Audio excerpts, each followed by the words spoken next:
નમસ્કાર વાલી મિત્રો, સુમન સમાચાર. મહિલા અને બાળ વિકાસ કચેરી દ્વારા સર્વાંગી વિકાસના મહત્ત્વના પરિબળો જેવા કે સુરક્ષા, સ્વાવલંબન, કલ્યાણ અને સ્વાસ્થ્ય વગેરે ક્ષેત્રે મહિલાઓ સક્ષમ થાય તે હેતુસર મહિલા અને બાળ વિકાસ વિભાગ દ્વારા તારીખ 1 થી 8/8 દરમિયાન નારીવંદના સપ્તાહની ઉજવણી કરવામાં આવી, જે અંતર્ગત લીધેલ કાર્યક્રમોની ઝાંખી નીચે મુજબ છે. કમ્પ્લીટ થઈ જવું. લંચનો ટાઈમ છે બપોરે 12 વાગ્યાથી લઈને 1 વાગ્યા સુધી. મેક્સિમમ 15-20 મિનિટ આમને એમ થાય 100. ત્યારબાદ છે સપર. સપર કેટલાને ખબર છે? સપર આને કહેવાય. કોઈને ખબર છે સપર કોને કહેવાય? કોને ખબર? સાંજનો ચા. સપરનો મતલબ થાય છે સાંજનો નાસ્તો.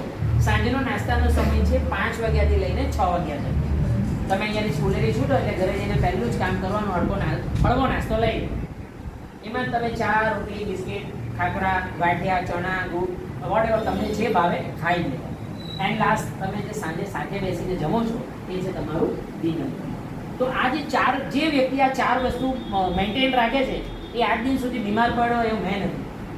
હું મારા જો એક દાખલો આપું, તમારી સામે જો બોલું છું, હું છેલ્લે ક્યારે બીમાર પડ્યો મને નથી આવી. કેમ? સામે મચ્છર મને નથી કરતા, માખી મને નથી કરતી, ના મને પણ કરડે છે, બટ હું અંદરથી મારી ઇમ્યુનિટી એટલી સ્ટ્રોંગ છે કે મને આ બધું પ્રોબ્લેમ નથી આવતો. તો એ પણ તમે પણ તમારી ઇમ્યુનિટી આટલી સ્ટ્રોંગ બનાવો. તો એના માટે તમે શું કરશો? તો એના માટે તમારે જે ગુરુ મંત્ર છે, breakfast, lunch, supper and dinner, આ તમારા જીવનમાં ઉતારશો તો ભવિષ્યમાં કોઈ દિવસ તમને તકલીફ આવશે. હું દિવસમાં 5 વાર જમું. તમે વિચારો 5 વાર કેવી રીતે પોસિબલ છે? 6:30, 8:30, 1:30. અત્યારે ઓલરેડી મારો સમય થાય છે, હું ઘરે જઈને જમી લઈશ. 5:30 and 8:30 આ મારો શેડ્યુલ છે. હું મારા શેડ્યુલને હંમેશા સમયસર જમી લઉં છું. એટલે આજ દિન સુધી મને હું બીમાર પડ્યો હોય કે તાવ આવ્યો કે ખાંસી થાય કે ઠીક થાય એવી કોઈ બીમારી હજી સુધી મને આવી નથી. ને તમારી સામે ઊભો છું, હેલ્ધી દેખાવ છું. તો તમારે પણ આ રીતે હેલ્ધી રહેવાનું. ભવિષ્યમાં હંમેશા યાદ રાખજો, 4 વસ્તુ મેન્ટેન રાખશો ને કોઈ બીમારી તમને થવાની નથી. ખ્યાલ આવી ગયો? Okay, done. હજી કોઈને કઈ પ્રશ્ન છે ચાંદીપુરા વિશે? તો તમારે શું કરવાનું છે? Carry forward. શા માટે કેરી ફોરવર્ડ કરવાનું? તો એના માટે આપણે એક પિક્ચર આવ્યું હતું, તમને ખબર હોય તો, સલમાન ખાન, જય હો. જોયેલું છે? એમાં એક ડાયલોગ છે. કયો ડાયલોગ છે? મુझे थैंक यू मत बोलो और 3 लोगों की मदद करो. તો હું તમને એ જ કહીશ કે તમે મને થેન્ક યુ નહીં કહેતા, પણ જે મેસેજ અમે તમને આપ્યો છે એ જ મેસેજને તમે તમારી કોમ્યુનિટીમાં, તમારા મિત્રોમાં, તમારા સગામાં, તમારા સોસાયટીના ગ્રુપમાં બધામાં આ વાત કરજો કે આજે અમારા સ્કૂલમાં આ રીતે પ્રોગ્રામ હતો, એસએમસી તરફથી સાહેબ સમજાવવા આવેલા અને ચાંદીપુરા વિશે અમને આ બધી માહિતી આપી છે. આ વિશે જરાક ટોપિક રાખજો તો એનાથી બીજા વ્યક્તિઓને પણ આ વિશેની માહિતી મળશે. બરાબર છે? Okay, thank you. મળશે એ જ ઇન્ફોર્મેશન તમે લઈને તમારી કોમ્યુનિટીમાં, તમારા ફ્રેન્ડ્સમાં, તમારા સગાવાલામાં, તમારા મિત્રોમાં, તમારા જે સર્કલ હોય સોસાયટીનું, ત્યાં તમારે આ મેસેજ ફોરવર્ડ કરવાનો છે. શા માટે ફોરવર્ડ કરવાનો છે? કારણ કે જે માહિતી અમે તમને આપવાના છે એ જ માહિતી બીજા દરેક વ્યક્તિને મળે એ અમારો મોટો છે, અમારો ઇન્ટેન્સ, અમારો એક હેતુ છે. એના માટે આજે અમે તમારી સમક્ષ આવેલા છે. તો આજે જે ચાંદીપુરમ વાયરસ વિશે તમને સમજવામાં આવશે, જે ધવલ સર તમને સમજાવશે, એને તમારે શાંતિથી સમજવાનું. કોઈને ન ખ્યાલ આવે, સમજ ન પડે, રેઝ યોર હેન્ડ, હાથ ઊંચો કરીને ત્યાં જ પૂછીએ, અડવચ્ચે રોકીને પૂછી જ લેજો. એમાં કોઈ આપણે કન્ફ્યુઝન આવવાનું નથી. ઓકે, તો હવે હું આ પ્રોજેક્ટ માટે આપણે ધવલ સરને હેન્ડ ઓવર કરું છું. તો ધવલ સર, તમે આવ્યા ને બધા?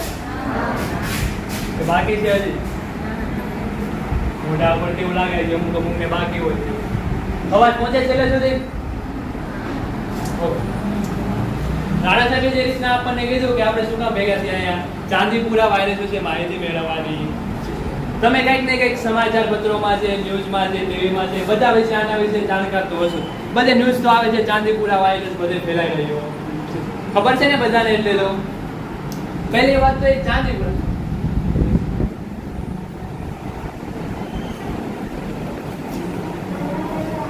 પેલા તેનું નામ કેવી રીતના પડ્યું? ચાંદીપુરા.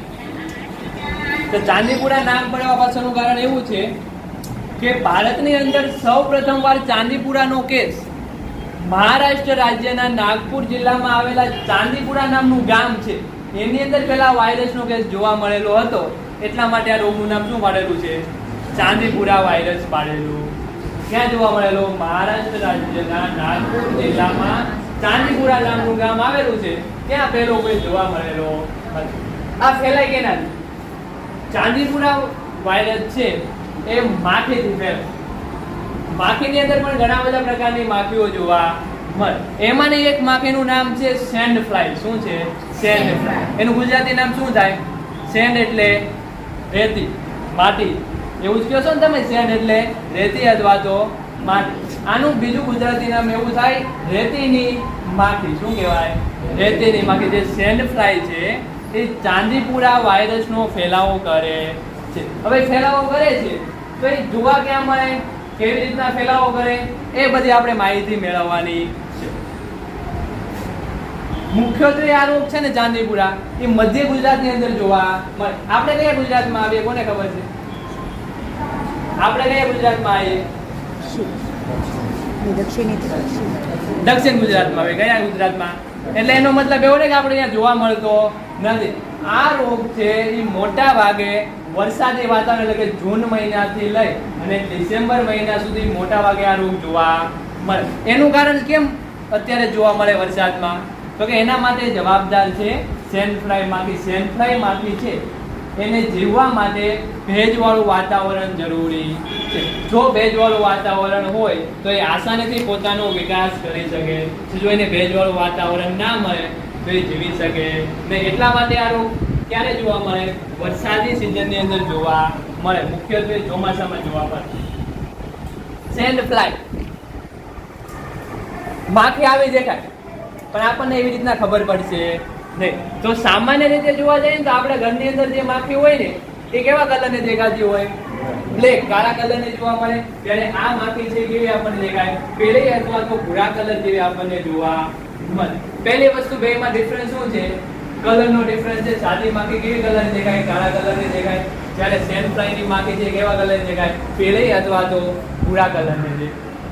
બીજી વસ્તુ કે આ સેન્ડ ફ્લાય છે એ સામાન્ય માખી કરતા 3 થી 4 ગણી નાની જોવા મળે. કેવી જોવા મળે છે?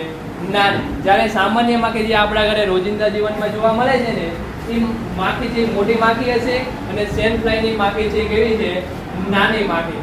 જ્યારે સામાન્ય માખી મોટી છે એના કરતા 3 થી 4 ગણી આ માખી નાની જોવા મળે. એને ઓળખશું કઈ રીતના આપણે? તો એક તો નાની હોય, બીજું એનો કલર કેવો છે? ભૂરો અથવા તો યલોઇશ ટાઈપનો કલર જોવા મળે. સેન્ડ ફ્લાય છે એનાથી બીજા પણ 3-4 પ્રકારના રોગ થાય છે. એક ચાંદીપુરા વાયરસ છે, બીજું કાળા આજાર છે અને ત્રીજું છે જાપાનીઝ એન્સેફેલાઇટિસ. જે આપણે ગુજરાતમાં ભારતમાં જાપાનીઝ એન્સેફેલાઇટિસ ઓછો જોવા મળે છે ત્યારે બીજા 2 રોગ છે વધારે પ્રમાણમાં જોવા મળે. આ એની માખી છે. એના વિશે આપણે એટલું મહત્વનું નથી. સેન્ડ ફ્લાયનો દેખાવ કેવો હોય? તો કે સેન્ડ ફ્લાયનો દેખાવ છે એ નાની હોય. એટલે કેમ નાની હોય? તો કે સામાન્ય માખી જે જોવા મળે છે એની કમ્પેરિઝન કરો તો સેન્ડ ફ્લાયની માખી નાની હોય. એનો દેખાવ કેવો છે? પીળો અથવા તો ભૂરો. આ 2 વસ્તુ એવી છે આપણે સામાન્ય નરી આંખે જોઈ શકીએ છે. જ્યારે નીચેની 2 વસ્તુ છે ગોળાકાર પેટ સાથે લાંબુ પાતળું શરીર, એ ઉડતી હોય તો આપણે એનું શરીર ના જોઈ શકીએ. જોઈ શકીએ કે એનું પેટ ગોળ છે, લાંબુ છે, તો આપણને ઉડતી હોય તે દેખાય.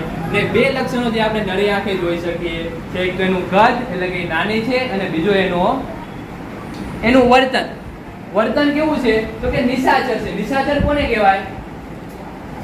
દિવસે સૂવે અને રાત્રે જાગે. દિવસે સૂવે અને રાત્રે જાગે ને શું કહેવાય? નિશાચર કહેવાય. એટલે કે આ માખી છે એ માત્ર ને માત્ર રાત્રે સક્રિય થાય. તેનો મતલબ એવો નહીં કે આપણે દિવસે સાવધાની નહીં રાખવાની. એને મારવા માટે જો આપણે દિવસે વ્યવસ્થિત પ્રયત્ન કરીશું તો આપણને આ રોગનો ફેલાવો કરી શકશે. દિવસ દરમિયાન અંધારિયા ભેજવાળા વિસ્તારોમાં આરામ કરે છે. તો આ જોવા ક્યાં મળે માખી? તો કે આપણા ઘરની આજુબાજુ જોવા મળે. કેવા વિસ્તારમાં જોવા મળે? એક તો ભેજવાળું વાતાવરણ. કેવું વાતાવરણ હોય? ભેજવાળા વાતાવરણમાં ખબર પડે ને બધાને, જ્યાં લીલું રહેતું હોય, પાણીના ધબ્બા જોવા મળે એને ભેજવાળું વાતાવરણ કહેવાય. ભેજવાળું વાતાવરણ હોય, ઘરની દિવાલોમાં તિરાડ પડી ગયેલી હોય, અથવા તો અગાસી ઉપર પતરા ને એવું બધું આપણે મૂકેલું હોય, એમાં નાની નાની તિરાડો હોય, ખોલીઓ હોય, એની અંદર સતત પાણી ભરાયેલું રહેતું હોય, એવી જગ્યાની અંદર સેન ફ્લાયની ઉત્પત્તિ થાય. ત્યાં સેન ફ્લાય ઈંડા મૂકે અને ત્યાં એનો વસવાટ કરે અને ત્યાં એનો મોટી થાય માખી, પછી આપણા સુધી એ પહોંચે. જો આ માખીને અટકાવવી હોય તો આપણે શું કરવું પડે? તો કે જ્યાં ભેજવાળું વાતાવરણ છે એ ભેજવાળા વાતાવરણને આપણે દૂર કરશું. બીજું, જ્યાં આપણા ઘરની આજુબાજુ તિરાડોવાળી દિવાલો હોય, એ દિવાલોની અંદર જે તિરાડો છે એ તિરાડોને પૂરવાનો પ્રયત્ન કરશું. તેના પૂરવા માટે શેનો ઉપયોગ કરી શકીએ આપણે? સિમેન્ટ છે, માટી છે, કોઈ પણ વસ્તુ એવી લગાડવાની જેથી કરીને દિવાલની જે તિરાડો છે એ સંપૂર્ણપણે ઢકાય. જો એ ઢકાઈ જશે તો સેન ફ્લાયની ઉત્પત્તિ થઈ શકશે નહીં.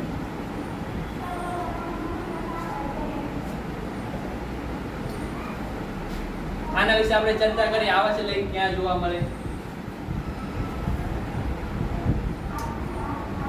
સેન ફ્લાય તેમના નાના કદને કારણે નોસિયમ્સ તરીકે પણ ઓળખાય, એટલે કે સેન ફ્લાયનું બીજું વૈજ્ઞાનિક નામ છે. તેઓ લોહીને ખવડાવતી વખતે તેમની લાળ દ્વારા રોગનું પ્રસરણ કરી શકે છે. રોગ ફેલાય કેવી રીતના? તો સેન ફ્લાય કોઈ પણ નવી જન્મે એની પાસે રોગના કીટાણુઓ ન હોય, તે કીટાણુ મેળવે ક્યાંથી? એટલે કે કોઈ પણ એવો વ્યક્તિ જેને અગાઉ ચાંદીપુરા રોગ થયેલો છે, એવા વ્યક્તિને જ્યારે કોઈ પણ માખી કરડે ને ત્યારે એ માખી પાસે શું આવે? ચાંદીપુરા વાયરસના કીટાણુ પોતાની પાસે આવે. એટલે કે માખી ક્યાંથી ચાંદીપુરા વાયરસ મેળવે? એટલે કે અગાઉ જે વ્યક્તિને ચાંદીપુરા રોગ થયેલો છે તે વ્યક્તિ પાસેથી એ ચાંદીપુરા રોગના કીટાણુઓ મેળવે. હવે માખી સંક્રમિત થાય કે માખી પાસે જે ચાંદીપુરા વાયરસના જીવાણુઓ આવી ગયા. હવે સંક્રમિત માખી જ્યારે કોઈ બીજા તંદુરસ્ત વ્યક્તિને કરડે ને તો આપણને ચાંદીપુરા વાયરસ થાય. ખબર પડે ચાંદીપુરા વાયરસ કેવી રીતના થાય? બે સ્ટેજ હોય. પહેલા તો માખી હોય, માખી કોઈ પણ ચેપી વ્યક્તિ એટલે કે ચાંદીપુરા થયેલો વ્યક્તિ છે એ વ્યક્તિને જ્યારે માખી કરડે ત્યારે માખી છે એ ચાંદીપુરા વાયરસ પહેલા પોતે મેળવે. જ્યારે પોતાની પાસે ચાંદીપુરા વાયરસ આવી જાય પછી એ ચાંદીપુરા વાયરસ વાળી માખી બીજા કોઈ તંદુરસ્ત વ્યક્તિને કરડે ને તો એ ચાંદીપુરા વાયરસનો ફેલાવો કરી શકે. હવે આપણને ખબર કેમ પડે કે આપણને ચાંદીપુરા વાયરસ થયેલો છે? તો એના લક્ષણો. ચાંદીપુરા વાયરસના લક્ષણો કેવા હોય? આજે આપણે કીધું એ કે માખી પહેલા ચાંદીપુરા રોગના વાયરસો મેળવે, પછી તંદુરસ્ત વ્યક્તિને કરડે એટલે માખી ઇન્ફેક્ટેડ બને. ઇન્ફેક્ટેડ માખી જ્યારે બીજા વ્યક્તિને કરડે એવી રીતના ચાંદીપુરા વાયરસનો ફેલાવો કરી શકે છે. હાલો, માખી આપણને કરડી તો કઈ ચાંદીપુરા રોગના જંતુ આપણને આપી દીધા. હવે આપણને ખબર કેમ પડે? એના લક્ષણો શું હોય કે આપણને ચાંદીપુરા થયો છે કે નથી થયું? માખી આપણને કરડે એવું જરૂર નથી કે ચાંદીપુરાની જ કરડે. તો એના માટેના લક્ષણો: તાવ આવવો. તાવ પણ કેવો આવે? ટૂંકા સમયનો અને વધારે પ્રમાણમાં સેલ્સિયસ વાળો તાવ. ઊંચો તાવ પણ એનો સમયગાળો કેવો હોય? ટૂંકો સમયગાળો. ટૂંકા સમયગાળાનો તાવ આવે, ઝાડા થાય, ઉલટી થાય, માથું દુખવું, ખેંચ આવવી, અર્ધભાન વ્યવસ્થા હોય. આવા લક્ષણો જો આપણા ઘરની અંદર કોઈને જોવા મળે ને તો તરત જ આપણે દવાખાને જતું રહેવાનું. આ બધા લક્ષણો જેના છે? ચાંદીપુરા વાયરસના લક્ષણો. ખબર પડે એટલે તરત ડોક્ટર પાસે જતા રહીએ છીએ. પરંતુ આ ના થાય એના માટે આપણે શું કરવું પડે? તો કે માખી આપણા સુધી પહોંચે નહીં એનું ધ્યાન રાખવું જોઈએ. તો માખી કેવી રીતના નહીં પહોંચે? તો કે મચ્છરદાનીનો ઉપયોગ કરી. માખી ગળે કરે આપણને સાંજે સક્રિય થાય, સાંજે જ ગળવાની છે. સાંજે આપણે બધા સૂતા હોય તો આપણે શું કરી શકીએ? મચ્છરદાનીનો ઉપયોગ કરી શકીએ, ઓલ આઉટ લગાડી શકીએ, અથવા ઓડોમસ ટ્યુબ આવે એ લગાડી શકીએ, જેથી કરીને માખી આપણને ગળે નહીં. હવે ખબર કેમ પડે આપણને શું છે કે નથી થયું? તો કે કોઈ પણ માખી જ્યારે કરડે ને ત્યારે આવી રીતનું આપણા શરીર ઉપર ચકામું જોવા મળે, લાલ ચકામું જો આપણા શરીર ઉપર જોવા મળે તો એ શેનું લક્ષણ છે? ચાંદીપુરા વાયરસનું લક્ષણ છે. જો આવું શરીર ઉપર કોઈ પણ જગ્યાએ એકાદું ચકામું જોવા મળે તો તરત આપણે ડોક્ટરને બતાવવા જવું. ક્યારે સેન ફ્લાય? તો કે કાચા મકાનોની દિવાલની તિરાડોમાં અથવા માટીથી બનેલા ભાગોમાં રહેવાનું પસંદ કરે. તમે એમ પૂછો કે અહીંયા કોઈ કાચા મકાન નથી, બધા પાકા છે, એવું કહો છો તમે? પણ એવું જરૂરી નથી કે કાચા મકાનમાં જોવા મળે. કોઈ બાંધકામ જૂનું હોય, ઘરની દિવાલોની અંદર તિરાડો પડી ગઈ હોય, ત્યાં પણ સેન્ડ ફ્લાય જોવા મળે છે. એટલે આપણા ઘરની આજુબાજુ જ્યાં તિરાડોવાળી દિવાલો હોય એ બધી પુરાણ થઈ જાય એવી વ્યવસ્થા આપણે કરવાની, જેથી કરીને આ રોગનો ફેલાવો આપણે અટકાવી શકીએ.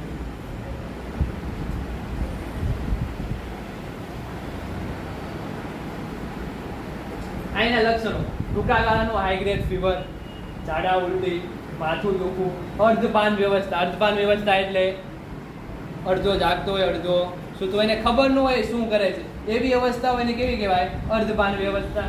ખેંચ આવી. લક્ષણોની શરૂઆત થયા બાદ 48 થી 72 કલાકમાં મૃત્યુ થાય. જો તમને જેવી ખબર પડે, તાવ આવે, ઝાડા ઉલટી, એવું કોઈ પણ વસ્તુ જોવા મળે એટલે તરત ડોક્ટરને બતાવો, તો એવો કોઈ પણ ગંભીર સમસ્યા થશે. એટલે તમને કોઈ પણ લક્ષણ દેખાય ને, તાવ આવે, ઉલટી થાય, માથું દુખે, ખેંચ આવે, તો તરત જ તમારા તમને થાય ને તો તરત ડોક્ટર પાસે જતો રહે. જો ડોક્ટર પાસે લઈ જાઓ તો ગંભીર સમસ્યાઓ થવાની શક્યતા છે. આમાં કોઈ કઈ પ્રશ્ન? ચાંદીપુરા રોગ વિશે કઈ પ્રશ્ન છે તો આગળની માહિતી આપણને ડોક્ટર રાણા સાહેબ આપશે. તો ધવલ સરે જે ઇન્ફોર્મેશન તમને આપી ચાંદીપુરા વાયરસ. ચાંદીપુરા વાયરસ એ એવો રોગ છે કે જેનું કોઈ નિદાન થતું નથી. નિદાન થયા પછી એ ક્યોરેબલ તો છે, પણ એ ક્યારે? કે તમે એટ અ ટાઈમ તમને લક્ષણ દેખાય, તમે એડમિટ થઈ જાઓ. જેમ કોરોના અમને આવી ગયો 2020માં, ખ્યાલ છે ને બધા? કોરોનાની કોઈ દવા જ ન હતી, છતાં લોકો સારા થઈ ગયા. શાના માટે સારા થઈ ગયા? કારણ કે એમનામાં અવેરનેસ હતું. એમને લાગ્યું કે મને કોરોનાના લક્ષણ દેખાય છે, હું એડમિટ થઈ જાઉં. અને એડમિટ થયા પછી જે ટ્રીટમેન્ટ એમને જેમ જેમ તકલીફ થાય એમ તેમ એમને ટ્રીટમેન્ટ લીધી અને એ સારા થઈ ગયા. એનો ઇન્ક્યુબેશન પીરિયડ છે 14 દિવસ માટે. બરાબર? તો આમાં પણ તમે જે તમારા લક્ષણ દેખાય કે ભાઈ મને તાવ આવે છે, ઉલટી પણ થાય છે અને સરે સમજાવેલું એ રીતે ચકામો પણ મને દેખાય છે, તો તરત તમારા નજીકના જે હેલ્થ ફેસિલિટી હોય, જ્યાં તમે પ્રાઇવેટ હોસ્પિટલોમાં જવા માંગતા હોય, તો ત્યાં મતલબમાં પહેલી તકે તમારે તબીબી સારવાર લઈ લેવી પડે, તો જ તમે આનામાંથી તમે બચી શકો. ઓકે, આ બધી ગંભીર બાબતો થઈ ગઈ જાણકારી માટે. બટ આપણે એના માટે સચેત રહેવાનું, સજાગ રહેવાનું અને લોકોને સજાગ રાખવાનું છે. જે રીતે ધવલ સરે તમને માહિતી આપી કે રાત્રે જે સક્રિય થાય છે, તો રાત્રે એના બચાવ માટે આપણે શું કરીશું? લાંબી બાયના કપડાં પહેરીશું, જેનાથી તમને કરડે નહીં. ઓડોમસ, ઓલાઉટ, વોટ એવર જે ફેસિલિટી આપણી પાસે અવેલેબલ હોય, તમે યુઝ કરી શકતા હોય, આપણે યુઝ કરી શકો. એનાથી દેશી ઇલાજ છે મચ્છરદાનીમાં શું? તો મચ્છરદાનીનો બધો ઉપયોગ. અચ્છા, આ બધી વાત તો થઈ આપણે સેન્ટ ફ્લાય રોગ બીમાર થવાની. બટ આજે હું તમને જે વાત કરવા માંગુ છું લોજિક. લોજિક મીન્સ કે આપણે ઇંગ્લિશમાં એક કહેવત છે કે prevention is better than cure. કહેવાનો મતલબ શું છે કે આપણે માંદા જ નહીં પડીએ તો. કોઈ ઈચ્છે છે કે હું માંડો પડું? તમારામાંથી કોઈ છે કે હું માંડો પડું? હા, કદાચ પરીક્ષા હોય, એક્ઝામ હોય ને ટીચરને કે ટીચર મને બહુ તાવ આવ્યો, હું એક્ઝામ અટેન્ડ કરી શકું એવું નહીં, તો કદાચ બહારનું કાઢી શકો. બટ ફિઝિકલી તમે એવું કોઈ ઈચ્છતા જ ન હોય કે હું માંડું પડું. બરાબર? તો કહેવાનો ઇન્ટરેસ્ટ ફક્ત એટલો જ છે. તમે તો 12 હું જ્યારે ભણતો ને ત્યારે સર અમને પહેલેથી શીખવતા આપણે દિવસમાં કેટલી વાર જમવાનું, કેટલી વાર જમવાનું. ઇંગ્લિશમાં સીધો સવાલ છે 3 વાર, 4 વાર, 2 વાર. Very good. પછી 1 વાર છે કોઈ નહીં? ફાઇન. આપણે 4 વાર, જેના માટે breakfast, lunch, supper and dinner. તો એનો પણ ચોક્કસ ટાઈમ છે. બ્રેકફાસ્ટ ક્યારે કરવાનો? બ્રેકફાસ્ટનો ટાઈમ છે મોર્નિંગ 8 વાગ્યાથી 7 વાગ્યાથી લઈને 8:30.